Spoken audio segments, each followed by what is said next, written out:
Sejam bem-vindos ao Engenharia de Dados Cast. Meu nome é Luan Moreno e aqui você irá aprender sobre as mais diversas tecnologias de Big Data, como se destacar como engenheiro de dados e dicas para se diferenciar no seu trabalho. Bem, os episódios são semanais, então não deixa de se inscrever, tá? E lembre-se, não existe limites para quem deseja alcançar seus objetivos. Mude seu mindset e quebre suas próprias barreiras.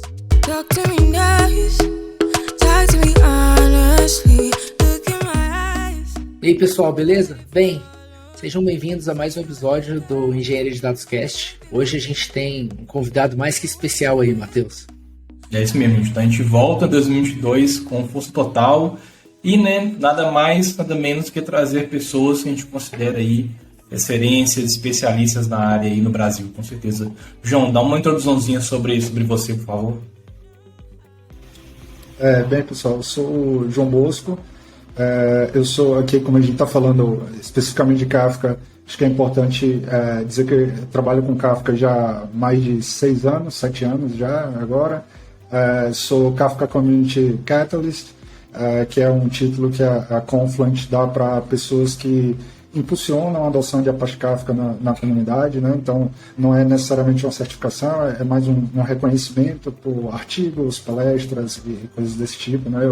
Eu advogo muito, diferente da maioria dos catalysts, eu não advogo sobre Kafka, eu advogo sobre arquiteturas orientadas a evento, e acontece que, por acaso, por consequência, eu acho que o Apache Kafka é uma das melhores ferramentas para fazer isso, para prover essa infraestrutura, né? Eu venho trabalhando nos últimos anos aí como liderança na área de tecnologia nas principais empresas do país. Tive passagens pela Via Varejo, que é uma gigante no setor varejista, Banco Itaú, e agora estou no Nubank, sempre trabalhando com equipes de arquitetura e de engenharia de software, orientando na construção de soluções, né? Caraca, que currículo, Matheus. Massa, legal. Bom demais. Não, isso me deixa muito feliz, porque o cara que está aqui tem muita propriedade para falar, e eu acho que uma das coisas que a gente precisa trazer à consciência no Brasil é a utilização e a importância do que ele falou. Concordo demais, João. Não sobre a tecnologia primeiro, a gente tem que pensar na solução, no processo, em falar de arquitetura distribuída, arquitetura de eventos, e por que a arquitetura de eventos faz sentido total. Mas eu queria te perguntar uma coisa antes de tudo. Cara, me fala um pouquinho da sua primeira experiência com Kafka, como que ela foi? O que você passou? Quais foram... O que te levou a chegar no momento de pensar no Kafka ou de conhecer essa ferramenta maravilhosa que a gente tem de Big Data? A minha primeira experiência com Kafka foi uma não experiência, na verdade, né? Mas acho que vale a pena citar, porque o que eu li, enfim, começou em 2015, 2016, mais ou menos. Eu estava num projeto que é um projeto industrial bem interessante de uma multinacional automobilística, vários países envolvidos, enfim, um projeto bem interessante, de um porte bem grande, e a gente usava o RabbitMQ como ferramenta principal para fazer esses tubos de passagem de comunicação entre os serviços, entre os maquinários, enfim, a gente tinha uma série de comunicações ali acontecendo, e que eram críticas para o funcionamento das plantas industriais. E passando por algumas dificuldades, eu resolvi dar uma pesquisada para garantir, para ter certeza de que aquele caminho que eu estava tomando junto com o time, na época eu era o líder de arquitetura do projeto, era o caminho correto, né? E aí eu acabei pesquisando um pouco mais e caí num texto do Jay Krebs, que é fundador da Confluent. Eu sei qual é o texto, fantástico. Um dos primeiros daquela época. É o melhor texto. Isso era 2015, mais ou menos, mas o texto é bem mais antigo que isso, acho que é 2013 ou alguma coisa assim. 13, 12. E por aí, cara, esse texto literalmente mudou minha vida, mudou a maneira de ver, né? Nesse texto eu aconselho a todo mundo a ler, acho que, se eu não me engano, o nome do título é The Log ou algo do gênero, mas enfim. I Love Logs ou The Log, alguma coisa assim. Eu não lembro exatamente, mas se botar LinkedIn, Log, Jay Krebs, vai aparecer esse texto lá. É onde ele introduz os fundamentos de Append Log, os fundamentos de uma arquitetura imutável, uma arquitetura de dados imutáveis. E pela primeira vez eu já tinha feito arquiteturas imutáveis, mas eu nunca tinha prestado atenção de fato na dualidade entre tabelas e streaming, entre manutenção de estado e arquitetura append-only. Legal, ótimo ponto. Esse texto introduz isso de uma maneira muito suave, muito bom. Até hoje eu considero uma das melhores leituras para introduzir nesse assunto. Se você está ouvindo esse podcast aqui, ou em qualquer plataforma que esteja, enfim, vai lá e procura LinkedIn, jKrebs, The Log, e lê ele todo, porque vale muito a pena. Assim, eu fui muito impactado por esse texto, e aí é que eu fui começar a cavar, né? E aí, até hoje eu tô cavando, né? Não, o legal é ver essa paixão, assim, a gente aqui também é apaixonado, e dá pra ver que os 3 primeiros minutos de podcast você falando já trouxe muita tesão.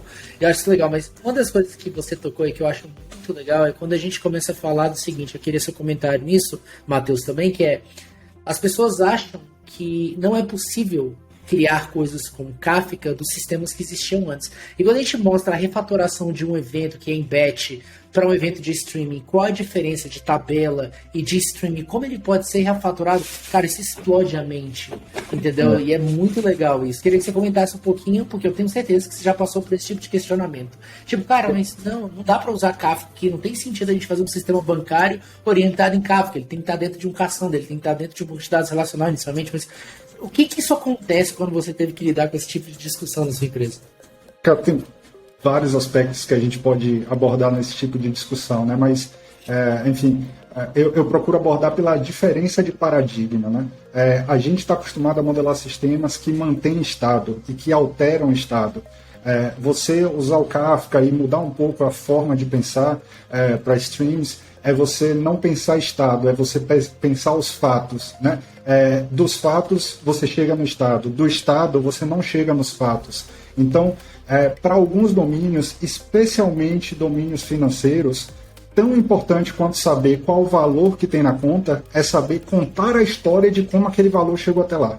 Então, assim, você não pode perder essa informação, porque se você errar em algum momento, essa informação, esse histórico de todos os fatos que vai te permitir reconstituir, por exemplo, um estado, que vai te permitir corrigir coisas. Porque se você simplesmente salva o último estado, as correções você perde rastreabilidade, você não sabe exatamente onde você errou e o que você corrigiu vai chegar no estado final. Então, tem uma série de benefícios nisso, na adoção de arquitetura de streaming, né? Fora outros benefícios periféricos, né? As pessoas falam, vou processar em batch, não faz sentido o stream. Aí eu falo, tá, beleza, o cara que está do outro lado esperando o seu batch tem que esperar você terminar de rodar 2 horas para ele começar? É isso que você está me dizendo? Você não pode fazer de uma forma que, à medida que você vai terminando, ele também já comece o trabalho do lado dele, e aí toda a sua malha de processamento fica muito mais saudável e processa muito mais rápido. Então, tem muitas coisas que a gente pode explorar nesse tipo de discussão, né? Hoje eu tenho uma maturidade um pouco maior, então eu entendo que nem todo caso é o caso necessariamente de mudar, né? Mas eu entendo que as pessoas deveriam saber os trade-offs que elas têm e saber o que é que elas estão deixando de lado e o que é que elas estão adotando, né? Perfeito. E você, Matheus, já passou por essas discussões em clientes? Várias, né? Várias. A gente... Eu vejo, né, com conversa com o cliente, até com essa conversa aqui, que o que acontece muito é que temos problemas novos. Batching geralmente resolveu problemas antigos, eram coisas antigas, eram coisas que você não tinha uma arquitetura para suportar. Hoje a entrega tem que ser agora. O cliente não quer esperar um D-1 para ter aquela informação. Ele quer agora, nem que seja um fragmento daquela informação, mas ele quer ter ali o acesso. Eu quero ver o meu dado acontecendo na hora, porque eu sei que é possível fazer isso. As arquiteturas são feitas para isso. Então, eu acho que quando a gente começa a falar sobre Kafka, quando a gente começa a ter esse tipo de discussão, a gente entra primeiro no seguinte paradigma. Qual que é o problema do cliente? O problema do cliente é um problema atual? Ele precisa. E eu sempre falo, até com o Luan, que a gente estava trabalhando numa arquitetura recente, em que eu pensei bastante em como formular, e por fim eu pensei, cara, eu vou oferecer para eles um streaming, porque dado a outros fatores, tá? Mas um dos que eu pensei foi, eles vão precisar disso em tempo real. Eles vão querer isso agora. Eles podem achar que não querem por aceitar, mas quando ver as coisas acontecendo e ver o trabalho empregado, a vida entregando em segundo, a informação que ele nem tinha, ele tinha que pedir alguém para produzir, por exemplo, o ganho vai ser muito grande em velocidade. Porque hoje o pior, acho que não pior, né? O maior problema das empresas hoje é a velocidade. A gente tem volumes disso enormes, variedade de tipo de data stores para poder fazer, mas velocidade ainda é uma coisa que, principalmente empresas brasileiras, ainda estão brigando muito para conseguir ultrapassar esse problema. Então eu vejo muito com a situação de qual que é o seu problema, o que você precisa, né? Tem um ponto também que eu não sei se o João concorda, mas bem legal, que eu acho que a galera quando vê o Kafka inicialmente se assusta bastante pelo fato de que achar que tudo tem que ser feito de forma veloz. Eu acho que essa desacoplagem de histórias de computação às vezes não é muito claro para as pessoas. Então, assim, eu sempre falo, cara, uma coisa é você ingerir o tempo em real time. Isso não quer dizer que você tem que processar ele em real time. Você vai precisar a hora que você quiser. Você é um consumidor, você vai a hora que você quiser. E isso é fantástico. E eu acho que isso é uma das grandes coisas que fazem o Kafka ser fantástico. É porque, cara, além dele ser uma arquitetura que ele desacopla todo mundo e deixa a responsabilidade para cada um fazer o que ele quer, ele faz com que a gente entenda o seguinte, cara, eu não preciso, mesmo que eu processe D-1, para esse processo específico, eu posso ter o dado dentro do Kafka, porque, cara, se eu tenho 100, 200 microserviços dentro da minha empresa, bem possivelmente alguém vai usar um fragmento daquela informação. Então, por que não disponibilizar ela de forma eficiente? Porque agora eu tenho um hub onde eu posso consultar esse ponto. Você também advoga sobre isso, João? Acredita nisso ou acha que não? Bastante, sim. Basicamente é a minha saga dos últimos muitos anos é essa, né? Que é basicamente dar autonomia para os times e principalmente, pegando o que você falou, destravar valor que está preso dentro de um único software. Então, a gente tem softwares dentro da empresa que eles são centros nervosos e o valor está trancado ali dentro, porque está na base de dados dele e só ele sabe como acessa, só ele sabe como ler, só ele sabe como extrai valor daquilo. A partir do momento que você faz uma arquitetura que você consegue expor isso na forma de eventos, você está permitindo que toda a empresa extraia valor daquilo. Então você tirou carga, por exemplo, do time que toma conta desse serviço, porque agora o time não vai ser impactado com milhões de demandas de novas queries ou novos isso, novo aquilo da empresa toda. Então você aliviou o time para focar no que realmente importa, que é gerar mais features que gerem valor para o cliente final, por exemplo, e você ao mesmo tempo liberou os dados, né? Tem alguns livros que chamam essa técnica de data liberation, né?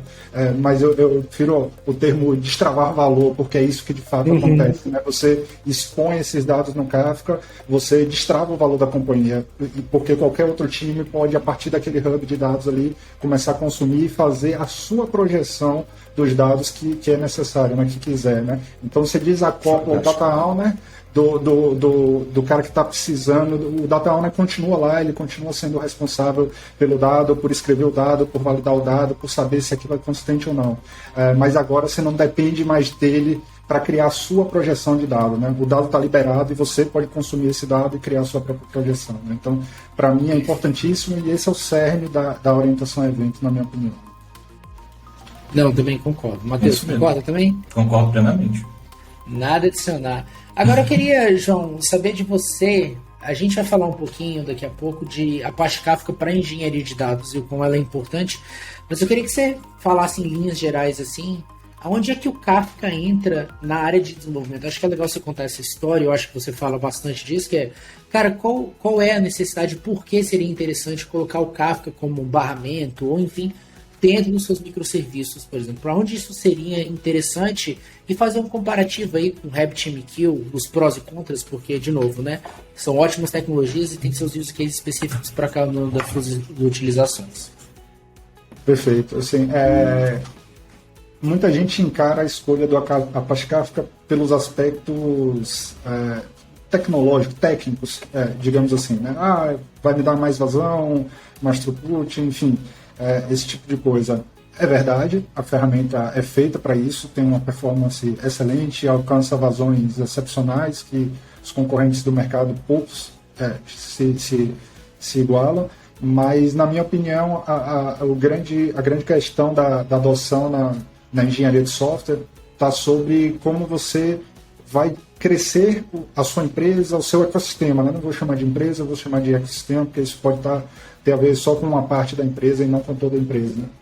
Mas como você vai crescer o seu ecossistema, né? Então, o Kafka está nesse meio do caminho para ele desintermediar essa questão, como eu estava falando anteriormente, né? Eu tenho o produtor do dado, eu tenho o dono do dado, e a gente não pode, não deve tirar as responsabilidades dele, porque as responsabilidades de garantir consistência de dados, as responsabilidades de garantir o estado atual do dado, você tem que ter uma pessoa que responda, um serviço que responda, uma equipe que toma conta desse serviço, né? Então eu sempre vou falar de serviços, mas sempre também linkando com equipes, porque no final das contas tudo isso é para dar velocidade à empresa, né? Não é para dar ganhos técnicos somente, né?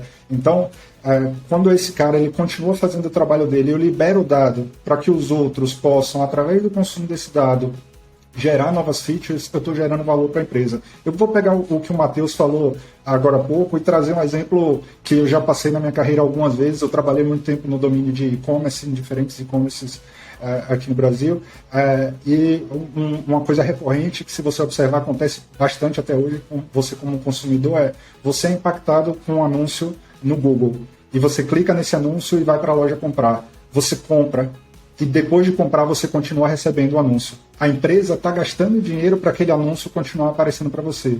Isso acontece porque alguém está fazendo o processamento da conversão em D-1 ou coisa do gênero, como o Matheus falou agora há pouco. Legal. Se a gente estivesse usando uma estratégia em que o dono da informação, o serviço de compra, ou até o serviço de carrinho que seja, né, se você estabelecer a semântica, a partir do momento que o cara botou no carrinho, eu não quero mais exibir isso para ele. Enfim, se esses caras estão emitindo eventos, falando com o mundo externo sobre essas coisas, dizendo, a compra do João foi efetuada com sucesso aqui.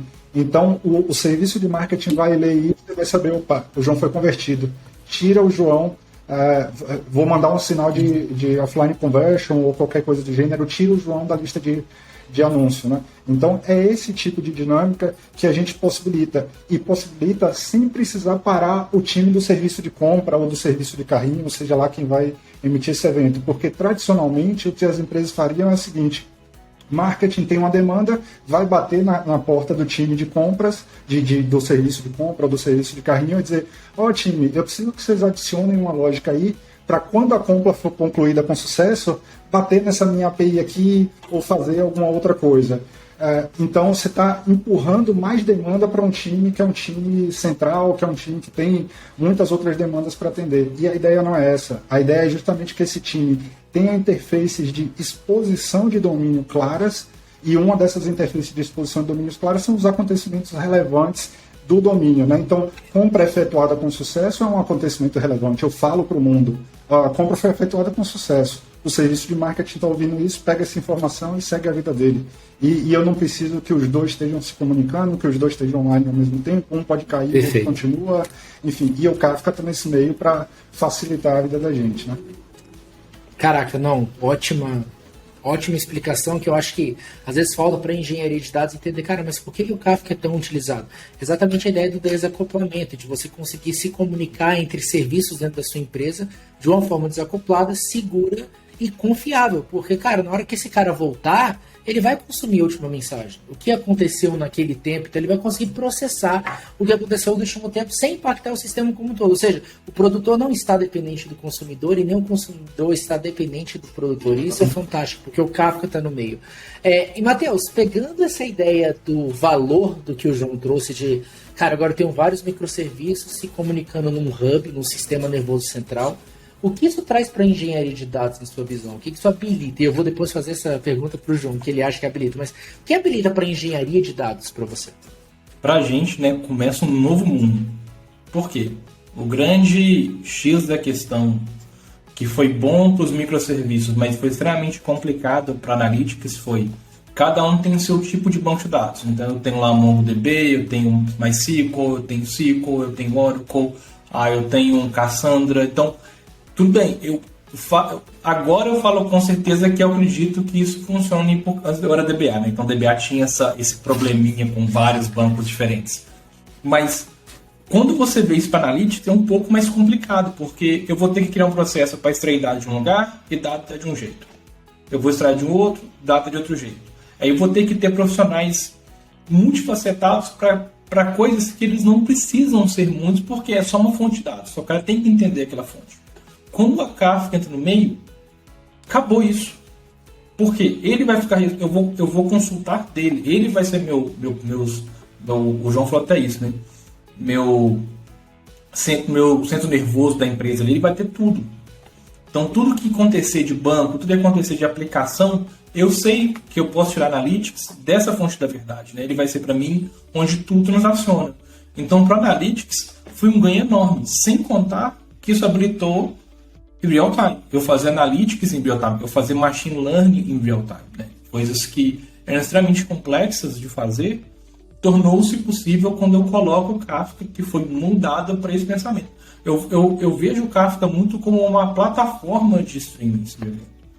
Se você pode consultar, produzir, extrair analytics, usar machine learning, porque, igual você falou, Luan, que acho que é muito importante, está desacoplado, ele te permite várias coisas.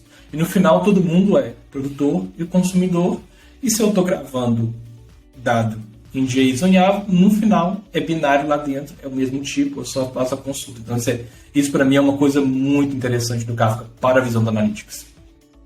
João, você mostrou, legal, também concordo. Você mostrou um pouco da faceta de engenharia de software. Você já trabalhou com times que utilizam o Kafka tirando proveito do que os microserviços estão fazendo, ou vai para o Data Lake só depois esse cara tem acesso?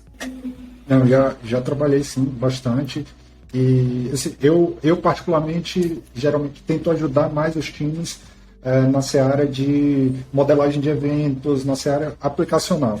Só que tem N casos, e principalmente quando você está lidando com sistemas legados, né, que o mundo não é tão bonito quanto você gostaria que fosse. Né? Então, modelar eventos não é viável por algum motivo, tem uma série de problemas.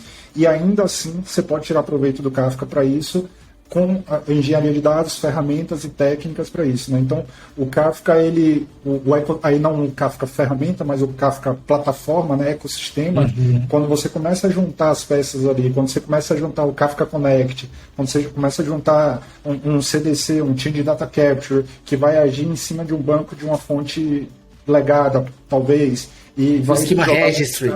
Schema Registry também, o Matheus estava falando da dificuldade de garantia no Analytics, né, de garantia de formato, etc., porque são bancos diferentes, etc. Você pode usar o Schema Registry para favorecer isso, né? E aí você cria os formatos que não vão ser violados, ou só vão ser estendidos, enfim.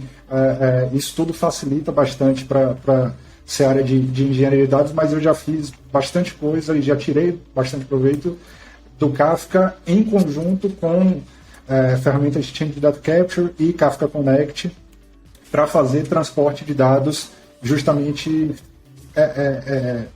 liberando esses dados de fontes legadas, né, tipo, sistemas que são muito caros para serem modificados, que as pessoas que estão na empresa já não têm mais o conhecimento sobre o sistema, então é mais fácil você extrair isso por baixo do que interceptar em algum lugar o sistema e emitir um evento, por exemplo, porque por exemplo, caso real, né, eu já tive em situações onde tinha um monolito legado tão grande que as pessoas não conseguiam nem me dizer quantos lugares alterava uma determinada entidade. Né?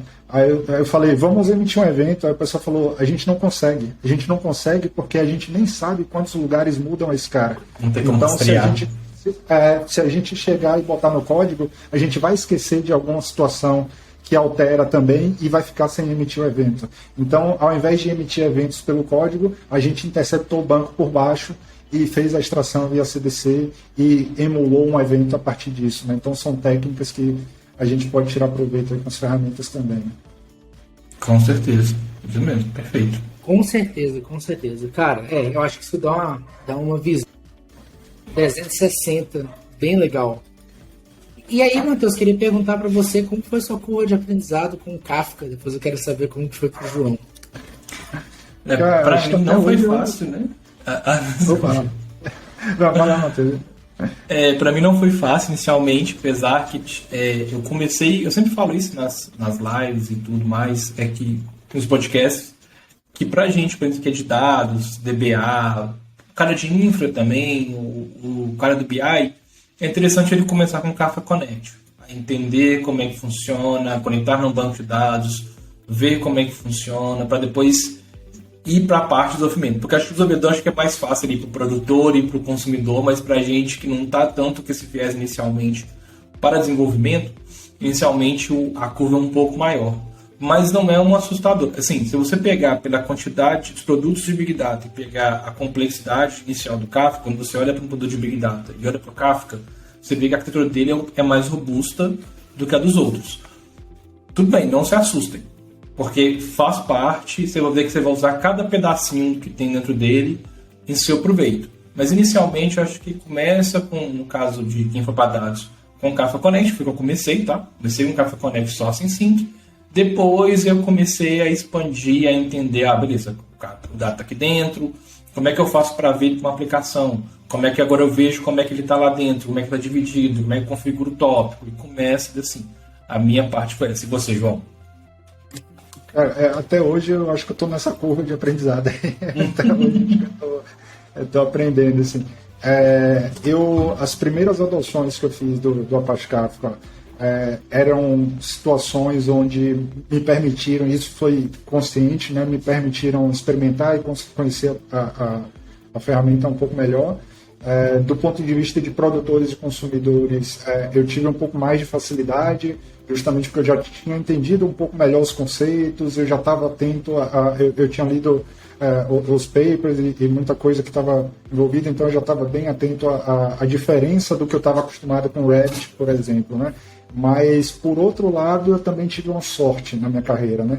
Que depois que eu comecei a pegar um pouco mais de experiência, os cenários mais desafiadores em termos de volume e que aí iriam requerer uma expertise maior para gestão do cluster, por exemplo, eu já encontrei pessoas que fizeram um team-up comigo, que trabalharam juntos e me ajudaram nisso, né? Então, eu não sou um especialista em infraestrutura de Kafka, eu sempre tive pessoas que eu confio bastante, que sempre me ajudaram bastante nisso. Eu sempre foquei muito na parte aplicacional e isso eu acho que me ajudou bastante, porque conforme o tamanho do cluster, conforme a vazão que você precisa, cara, tem muito desafio para você endereçar no Kafka, né? Não, e eu acho que, honestamente, esse tem que ser o caminho. Não dá para você achar que Kafka você vai reter conhecimento de todas as APIs no modo mais granular, vai fazer o deployment dele e vai conseguir utilizar todas as features você fazendo isso por si só. Então, eu também acho completamente importante você ter uma equipe que consiga entender qual a necessidade do desenvolvimento e consiga colocar isso de uma forma na infraestrutura que ela corresponda à tua necessidade. Isso é muito importante, porque, por exemplo, um dos problemas que a gente passa bastante é explicar o conceito de Kafka. E tem muita coisa no Kafka que as pessoas não entendem e até desenvolvedores não entendem. Por exemplo, uma coisa que parece simples pra gente que conhece Kafka, mas é uma das coisas que eu entrei em empresas gigantescas para fazer consultoria que eu não acreditei que os desenvolvedores não sabiam, mas tipos de X. Então eu já escutei desenvolvedor falar para mim, por exemplo, cara, a gente abandonou, e uma empresa grande, tá, no Brasil, a gente abandonou o Kafka aqui porque o Kafka ele não garante a entrega da mensagem, as mensagens se perdem. Então, assim, sim e não, mas como você configurou? Você fez next finish da instalação? Então talvez sim, porque qual o padrão que você escreveu? A gente está tendo problema na aplicação, mas a gente não consegue recuperar o que está acontecendo. Você não tem isso dentro de um log, dentro de um Graylog, dentro de um Elasticsearch, não. Tá, deixa a gente ver o callback da tua aplicação. O que é callback? Cara, então você não recebe callback? De como a gente... E empresa grande que a gente fala assim, cara, por favor. Assim, talvez você veio do RabbitMQ que não tinha essas features, mas você usa essa ferramenta como integração para o seu site como um todo. Então, às vezes, eu acho que é importante cada um estar no seu quadrado e entender muito bem o que ele vai fazer, porque as APIs são muito extensas. O produtor é uma vida, na minha opinião, o consumidor é outra vida, Connect é uma outra vida, infraestrutura do Kafka ainda é uma outra vida, e onde você escolhe colocar ele ainda é um outro desafio. Dito isso, quais foram as APIs que você mais trabalhou e qual que você mais gosta, particularmente? Cara, eu trabalhei mais com o consumo e produção tradicionais, crus, né? Eu venho do mundo .NET também, então nem tudo que tem no Java tem no .NET, as pessoas não sabem, mas são bibliotecas diferentes, apesar de que hoje em dia teve uma evolução da RD Kafka, que é a lib que está por baixo do .NET, fantástica, mas as pessoas não sabem disso. Até pouco tempo atrás, pouco não, mas algum tempo atrás, a gente tinha muita dificuldade com as APIs de administração do Kafka, que em Java tem um suporte amplo, em .NET não tinha nada, enfim. Algumas coisas em Java também. falando especificamente de APIs de alto nível, né, do Connect e do Kafka Streams, eu trabalhei relativamente pouco com o Connect do ponto de vista de ser mais hands-on, né? Eu mais orientei soluções nesse sentido de extração de dados, etc. E o Kafka Streams, trabalhei nada com ele, porque na época que eu tive as necessidades, e até hoje eu acho que a gente deve pesar as escolhas, tinham outras plataformas de processamento de stream, outros frameworks de processamento de stream mais maduros, né? Então, o Kafka Streams ele vem amadurecendo agora, mas tem o Storm, o Spark, o Sansa, enfim, tem um monte de cara que já está muito mais maduro há muito mais tempo e que era uma escolha natural no passado, né? Hoje, para alguns casos de uso, já passa a ser natural o Kafka Stream, mas até pouco tempo atrás não era, né? Não poderia concordar melhor do que isso, porque na época quando o Kafka lançou, ele era um engine de ingestão, ele não era um engine de processamento. Então naquela época a gente tinha Spark, Flink, depois teve Sans, Storm já com muito tempo, que já se integrava muito bem com o Kafka. Então quando a gente teve o lançamento do Kafka Streams, que primeiramente já acho que, na minha opinião, já diminuía bastante o foco de desenvolvimento, porque era Java Scala, Java Scala, então você diminui bastante. Agora a gente tem o KCDB, que é no topo, é um wrapper que você escreve SQL, mas o que é legal disso é que naquela época, como você falou, outras engines tomavam espaço. Então hoje, quando a gente olha muita gente pergunta exatamente isso, mas então por que você não usa Kafka Streams? Cara, porque na verdade existe toda uma adoção anterior que foi feita, e por exemplo, se a gente olhar no que eu costumo falar do Match Made in Heaven, que é Spark, Kafka Spark, cara, o Spark, se você olhar, o Spark ele oferece tanta coisa, além de se integrar com o Kafka, que dificilmente, como com plenitude de plataforma, você vai querer sair dele e utilizar o Kafka Streams. Depende do seu caso. Quando a gente fala da diferença de milissegundos, realmente é muito gritante, mas se o seu business não é sensível ao nível milissegundo, cara, não sei se há aquele valor gigantesco de você mudar toda a sua aplicação, até porque você vai ter que escrever e até porque você vai ter que fazer o deployment desses microserviços que estão em escala em algum local, que habilita um nível de complexidade também, na minha opinião, um pouco maior, né? Matheus, só para complementar esse ponto aí, sempre que o pessoal precisa fazer usar algum pattern de processamento de stream, eu sempre falo, cara, não implementa na mão, usa algum framework, tipo processamento em janela, esse tipo de coisa.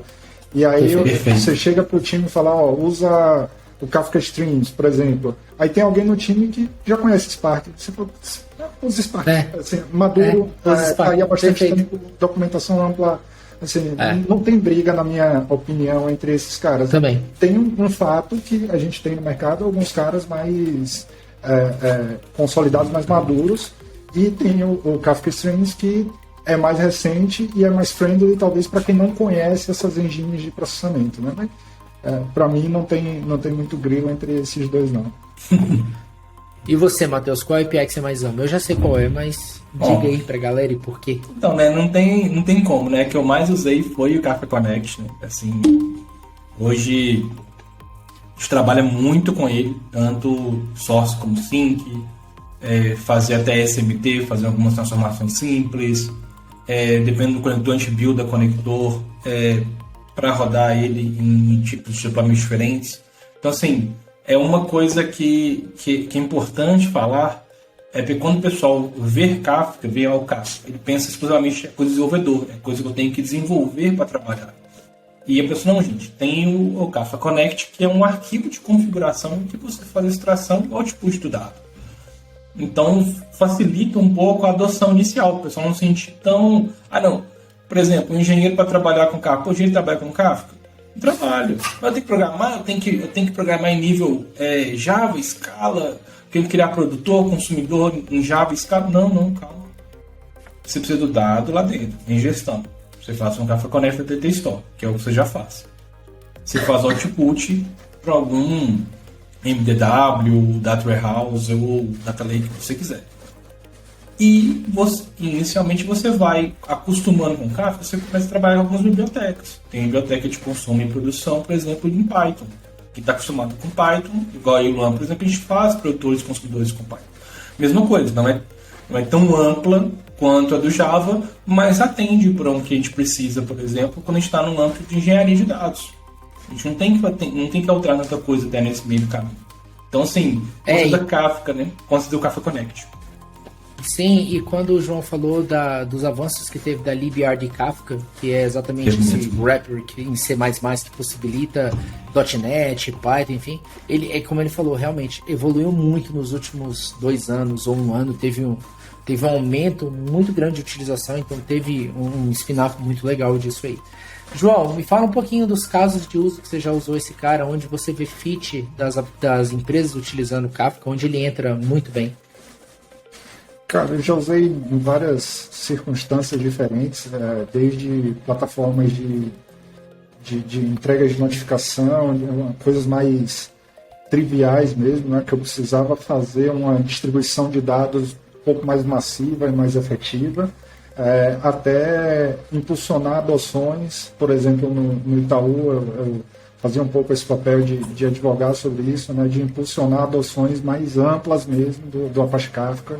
E aí não tinha a ver especificamente com um ou outro sistema, tinha a ver com uma coleção de sistemas, né? Então, eu já tive a oportunidade de conversar sobre, de aplicar e de orientar times e de participar junto com os times, desde projetos de gestão de estoque de e-commerce até as coisas mais core de um banco, por exemplo, né, de questões financeiras, enfim. Então, tudo isso com a adoção de Kafka, enfim, tem muito projeto, principalmente quando a gente fala do ramo bancário, não posso entrar em muitos detalhes de aplicação específica, porque algumas coisas são muito estratégicas, mas são coisas importantíssimas para a empresa. E a estratégia de adoção do Kafka e de orientação a evento, por exemplo, no Itaú é uma estratégia ampla e conhecida, né? As pessoas sabem porque o próprio Itaú fala sobre isso, né? Fala sobre essa adoção. Mas eu já tive e-commerces, marketing, sistemas financeiros, já tive a oportunidade de sistemas industriais, já tive a oportunidade de aplicar Kafka em diferentes domínios com diferentes resultados também. Show demais. Matheus, já teve algum desafio desse já na sua carreira?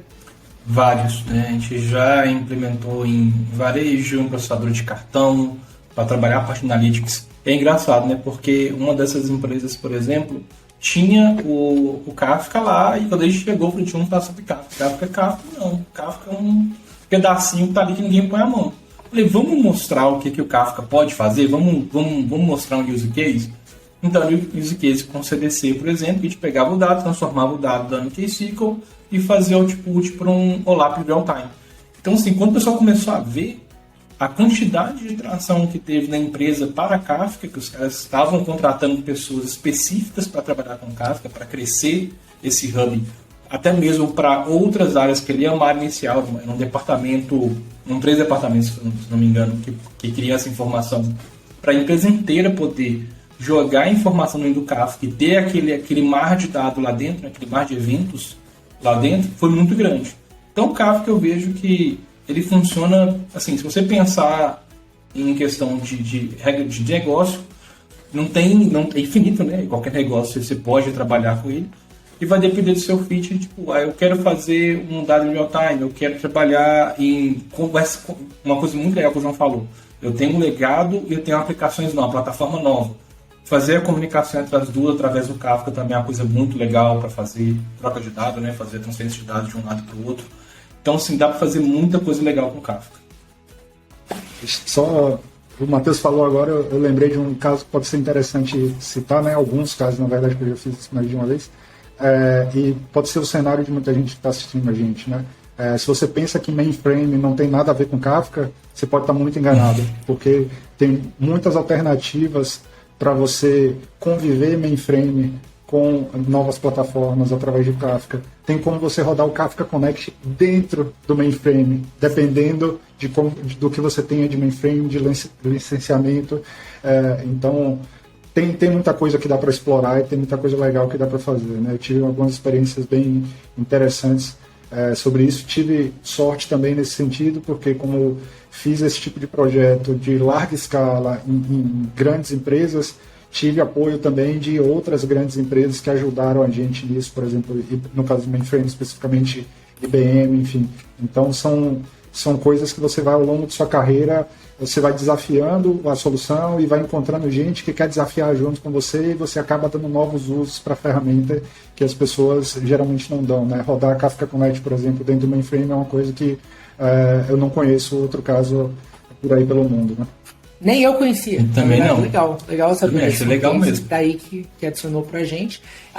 Eu rodei um case do Golden Gate, não mainframe, mas assim, Oracle. Os caras tinham Oracle e aí eles embedaram o Connect exatamente o Golden Gate. Então você não tinha aquela estrutura externa, você tem o próprio Golden Gate se comunicando com o Connect, e o Connect envia essas informações para o outro lado, que é bem legal, inclusive. Mas me diz aí, Matheus e João, quais são os maiores problemas que você já enfrentou em projeto de Kafka, desde a implantação? Não precisa falar todos, mas fala algum assim que foi difícil, um momento difícil na implantação. O que vocês passaram por aí? Pode começar primeiro aí, Matheus. Então, primeiro é convencer as pessoas que o Kafka realmente é, né? Esse é o maior problema quando a gente está trabalhando com Kafka, é falar assim, cara, então, tem esse produto aqui que ele pode ser até um banco de dados. Aí a gente fala sobre isso em um podcast específico, que o Kafka pode ser ou não, mas a gente dando um spoilerzinho, quem já viu esse episódio já viu o anterior, sim, ele pode ser um banco de dados. Então a gente começa a falar sobre como implementar. E também tem alguns casos, tá, gente? O Kafka não é bala de prata. Por exemplo, teve uma situação, vou citar só essa aqui, em que a gente não conseguiu configurar o Connect com um determinado Data Store na época, porque não estava maduro o conector. E a fricção para a gente poder parar, trabalhar nesse Connect, conversar com o time, a gente tinha pouco tempo para entregar o projeto. Então a gente teve que abandonar esse primeiro momento e entrou numa segunda fase. Então tem que ter cuidado. Como é open source, sempre avaliar, igual o João falou bastante, maturidade, ver quanto, principalmente, funciona para qualquer componente, né, gente? Nem a parte de processamento, a parte de ingestão também. Connect está aí há muito tempo, dá uma revisada, dá uma olhada antes de propor. Então, na época, a gente tinha, como tinha pouco tempo para entregar, até mesmo que a proposta em si era entregar uma coisa rápida, a gente trouxe essa possibilidade, porém não foi possível fazer. Sim, o maior, eu não sei, porque às vezes realmente dá problema em tudo ao mesmo tempo. Aí toma bastante tempo para resolver. Às vezes tem erro no produtor, no consumidor, no cluster, e aí para achar você vai ali fazendo trabalho de detetive e juntando as peças. Esse tipo de problema é bem difícil, né? Mas é raro, raríssimo. O que é mais comum, eu não vou falar dos maiores, eu vou falar dos normais, né? Dos mais comuns, que eu vejo as pessoas repetindo sempre, né? Primeiro, as pessoas desconhecerem que existe o conceito de rebalance no Kafka, né? E isso gera uma série de problemas. Perfeito. As pessoas não sabem que existe o rebalance, não tomam cuidado por conta disso, e aí isso gera uma série de problemas. Acho que o Luan falou algo lá no começo, que na hora veio um exemplo na minha cabeça com relação ao ACK, foi de perder mensagem, né? Essa frase eu também ouço com uma frequência absurda. O Kafka está perdendo mensagem. Aí eu falo, tá bom, vamos ver se falar ou não tá, vamos investigar isso aí. Mas também comum as pessoas não conhecerem os ACK modes e aí às vezes estão usando Fire Forget e queriam uma garantia de consistência. Esse tipo de erro assim, porque tem gente que vai começar a usar o Kafka e já começa estudando o Kafka, mas essa é a minoria. A maioria das pessoas simplesmente senta na frente e sai codando. E aí elas simplesmente ignoram esses conceitos. E é batata. Vai para a produção e vai dar problema. Assim, não tem nem erro. Então todo mundo está começando a adotar novo, tem isso. Aí tem quando as pessoas vão começando a ficar um pouco mais maduras, né, que já apanharam aí do rebalance, do ACK mode, aí entra aquelas discussões, putz, mas eu devo consumir single, devo consumir batch, linger time, etc. Aí a coisa está começando a chegar num lugar legal. bom. É verdade. Apertar o parafuso. Acho que existe uma maturidade, né? Existe um processo de maturidade na utilização do Kafka. Esses pontos que você falou, a gente também passou por eles, todos eles, realmente. Acho que é um processo em que a gente vive, é o que você falou, existe muita gente que vai sentar ali na frente, vai codar, vai utilizar, vai aplicar o use case, vai funcionar, mas ele não viu o edge case, ele não entendeu realmente como funciona, ele não leu e dissecou quais são as características ou não, cara, e vai dar um problema e, infelizmente, pode ser um problema muito grave que pode te custar muito dinheiro, né, como eu já vi acontecendo também. Bem, eu coloquei um tópico aqui meio off, e eu queria saber, algum de vocês, se vocês querem comentar sobre isso. Acho que é mais para instigar o público mesmo. A gente vê que o Kafka foi a primeira ferramenta considerada assim, uma plataforma de streaming, porque, como você falou, ela é um Lego. Ela não tem só uma API, ela tem diversas APIs. Então, quando você junta todas essas APIs, você tem uma plataforma, não um sistema de mensageria, por vários motivos. Até porque a gente não usa o conceito de queue, a gente usa o conceito de tópico, que já muda bastante o significado do que a plataforma te descreve. Mas a gente tem visto nos últimos 2 anos uma ferramenta tomar muita tração, que é o Pulsar. Você já ouviu falar do Pulsar? Você já ouviu alguma discussão, ou já teve alguma discussão com um time sobre alguém levantando a flag de Pulsar, ou você tem visto ele ganhando tração no mercado, ou ainda não? Sim, já ouvi falar, e eu não sei se não acompanham ativamente o Pulsar, mas na época que eu acompanhava um pouco mais, ele usa o Bookkeeper por baixo. Então, quando eu comecei a estudar o Kafka, que não existia todo esse ecossistema ao redor do Kafka, já existia o Bookkeeper, já era um concorrente, já era um contraponto ao Kafka, e o Pulsar ele agrega esse ecossistema no Bookkeeper que o Kafka hoje tem por si só, né? Eu vejo que a adoção no mercado cresceu, mas eu ainda considero, perto do Kafka, uma adoção muito pequena. Então, hoje não, né? Mas as últimas vezes que eu conversei com o time sobre, que a gente avaliou a possibilidade, não adotar o Pulsar nunca foi sobre features do Pulsar, foi sobre know-how. Perfeito. Encontrar gente com know-how em Kafka é mais factível hoje em dia, porque a adoção é mais ampla. Encontrar gente com know-how no Pulsar é mais complicado. E como as duas endereçam casos de uso bem semelhantes, aborda o edge case em que elas são diferentes ali, começa a ser multi-data center, começa a ser uma coisa que não é o cenário de todo mundo.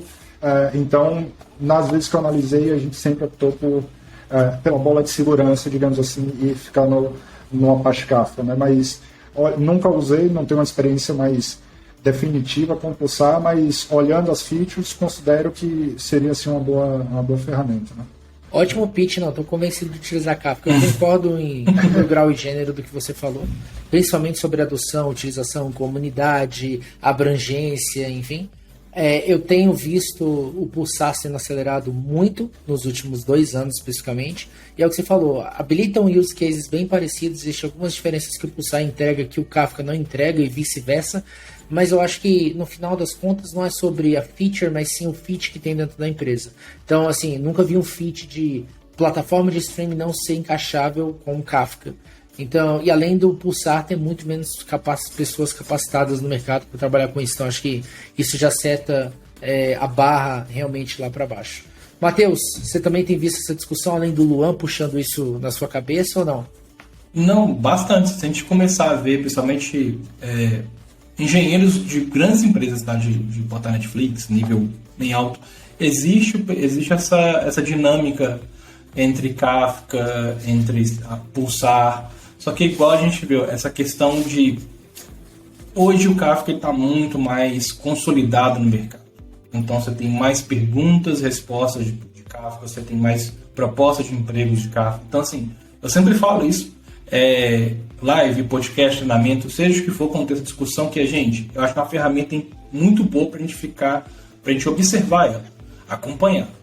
Você não precisa entrar em deep na ferramenta, agora eu vou parar tudo fazendo só Pulsar. Não.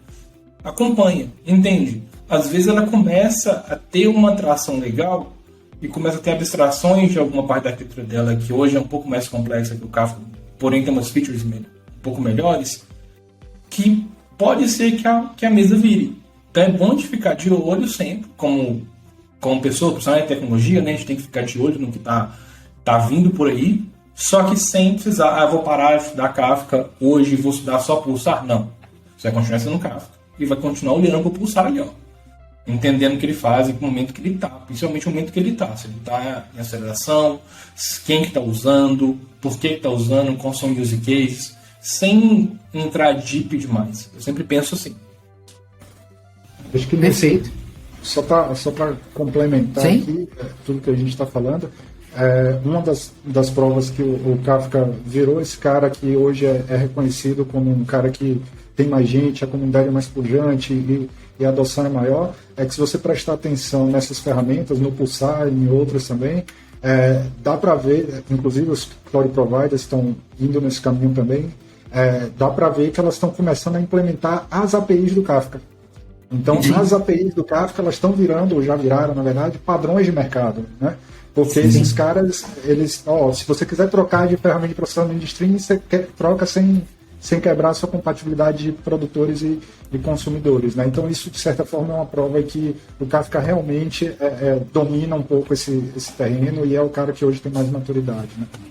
Não, ótimo ponto. Maravilhoso, maravilhoso.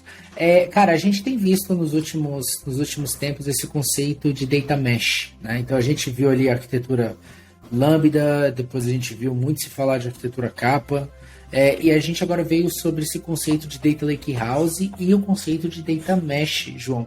E eu vejo que a Confluent tem investido muitos esforços em habilitar essa arquitetura Mesh dentro do Kafka. Como você vê isso na estratégia da Confluent?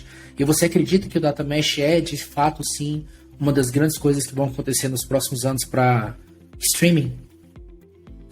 Eu acho que Data Mesh ainda é um conceito, uma forma de organizar as coisas que as pessoas estão perdendo um pouco o ponto, né? Elas estão muito focadas, e a Confluent, às vezes, eu acho que faz um pouco isso, né? Ela foca excessivamente no ferramental e no viés de dados. E, na verdade, Data Mesh, se você pegar os conceitos da ThoughtWorks, eu esqueci o nome da mulher que... Demak Dehghani. Exatamente. Ela traz muito mais o viés de Domain-Driven Design, colando isso com os conceitos de dados que historicamente sempre foram separados, né? Domain e Data sempre foram dois silos diferentes e Data Mesh junta essas coisas. Acontece que tem uma série de técnicas ali para você expor data points, tem uma série de formas de você mostrar que dados também são produtos do seu domínio. Esse é o grande ponto ao redor de Data Mesh, de Data Mesh. Não é somente o trânsito de dados, não é somente organizar isso ao redor de streams ou ao redor de exposição em data lakes ou o que quer que seja, né? É ter junto do domínio, porque os dados eles mudam e a exposição dos dados consequentemente muda quando o domínio também muda. Se você tem dois silos diferentes, um silo de domínio e um silo de dados, você tem que orquestrar a mudança em duas equipes. Isso diminui a velocidade da empresa, diminui a entrega de valor. Então, eu acho que as pessoas perdem um ponto, porque Data Mesh é trazer essas duas coisas junto e trazer para perto. E no ponto da Confluent, a Confluent está vendendo a ferramenta dela, às vezes ela acaba mostrando excessivamente o viés somente do dado, o viés somente da ferramenta, né? Então, assim, concordo que é uma boa abordagem, é uma abordagem que a gente tem que prestar atenção e tem que se atualizar, porque ela ainda está em evolução, mas só a adoção do Kafka ou só a adoção do KSQL, mais Connect, mais isso, mais aquilo, não vai garantir uma boa construção de Data Mesh para o seu ecossistema. Concordo plenamente, ótimo ponto. Acho que a gente tem que focar. E aí você falou uma coisa, João, você é bem atrelado ao fundamental, ao conceito, à solidificação do entendimento dos conceitos, e eu e o Matheus, a gente bate muito nisso. O quão mais importante da tecnologia é você entender os conceitos em que essa tecnologia ela é construída, né? Exatamente. Base, qual é o banco de dados, por que ele é utilizado, se é NoSQL ou não, o que é o X, por que ele funciona, e como você falou, uma vez que você entende isso, navegar entre as ferramentas fica extremamente mais fácil da mesma categoria. Então, quando você aprende um banco de dados, não só o SQL, mas você aprende por debaixo dos panos, aquela engine vai ser usada em todos os outros. Quando você aprende um sistema de mensageria, você vai reutilizar. Quando você aprende um sistema de streaming, você vai reutilizar aqueles conceitos caso você tenha de fato entendido. Então, eu acho que o que você falou é muito importante dar um passo para trás, focar primeiro no conceito, no que é de fato, solidificar isso para depois pensar em qual tecnologia você vai utilizar, porque a tecnologia ela é um ponto só. Muito mais importante pensar é como ele vai ser construído, a arquitetura que está embasado sobre essa tecnologia. E por fim, gente, qual é a dica que vocês dão aí para quem está começando com a parte Kafka? O cara escutou o podcast ou ele viu falar do Kafka, ficou interessado. Por onde ele começa? Onde vocês acham aí, Matheus? O que você acha? Então, primeiro, né, gente, entender conceito, né? Vamos chegar, meter a mão na massa, vou fazer. Eu sou absolutamente contra a frase "eu só aprendo fazendo". Eu só aprendo entendendo o que eu estou fazendo. Então, primeiro eu vou ler conceito, primeiro eu vou dar uma lida no que é a solução que me propõe a fazer, o que eu consigo trabalhar com ela, para depois que eu entendi que cada componente faz, que cada documentação tem exposta, porque tem muita documentação. O Kafka já começou a ter assim, uma gama enorme de documentação, tá? Então, já está fácil de encontrar. Depois que eu entender isso, aí eu começo. Então, gente, vamos começar pelo conceito, vamos começar lendo, vamos começar acompanhando. Aí acompanha aí o João Bosco, acompanha a gente costuma a sempre estar liberando conteúdo. Então, assim, vamos devagar, vamos tranquilo, sem botar a mão na massa, conceito primeiro. Perfeito. E você, João, o que você recomenda aí pro pessoal? Perfeito, eu sou da mesma escola do Matheus, assim. Perfeito. Se eu puder reforçar de novo, que eu falei um pouco disso no começo, cara, leia o texto do Jay Krebs lá de 2000 e tanto, mas enfim, o que o Matheus falou vamos começar lendo, entendendo e para depois aplicar. Cara, para mim é isso.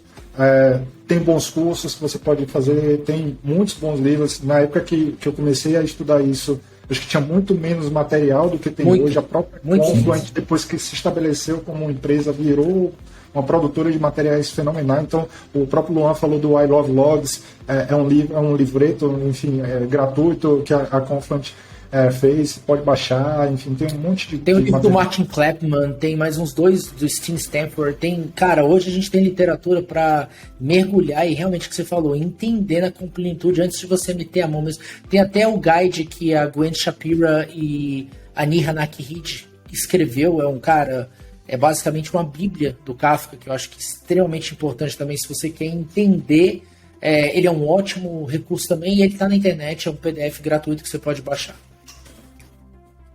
Cara, muito, muito legal. E aí, puxando um pouco a sardinha, né?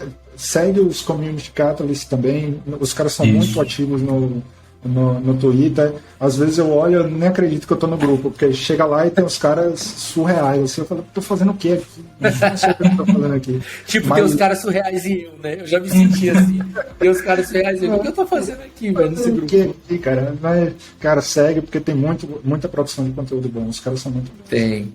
Legal, cara, a gente teve essa entrevista maravilhosa com o João. João, você não tem noção o quanto isso adiciona para mim, pro Matheus, e eu acredito que para a comunidade que escuta. Eu estou muito feliz de ter tido você aqui. Espero conversar com você mais sobre Kafka, sobre outras coisas nos próximos podcasts. E, cara, foi um prazer. Brigadão aí. E a gente se vê na próxima, né? Estou à disposição. Se quiser conversar sobre Kafka, tecnologia, é só chamar. Obrigado, João. Obrigado, pessoal, que ouviu a gente. Obrigado, Luan. Valeu, obrigado, gente. Até mais. Tchau, tchau. Bem, pessoal, chegamos no final desse episódio e eu realmente espero que vocês tenham gostado. Espero também que o que você aprendeu aqui possa ter te ajudado a crescer profissionalmente. Essa é a intenção. Bem, e antes da gente finalizar, eu gostaria de pedir alguns favores super importantes, tá? Se você gostou e ainda não se inscreveu, se inscreve, porque isso faz com que você não perca nenhum novo episódio que acontece por aqui. Deixe seu comentário, dica, qualquer feedback é super apreciado. Entra no nosso grupo no Slack. Sim, nós temos um grupo no Slack chamado engenhariadedadoshq.slack.com. Lá a gente tem vários tópicos, diversas discussões e acontece muita coisa legal. Não perde não, tá? Recomenda para um amigo. E por fim, se você deseja ouvir algo específico ou quem sabe gravar com a gente, bem, deixe seu comentário que a gente fala com você. Obrigado por ter me acompanhado até aqui e nos vemos na próxima.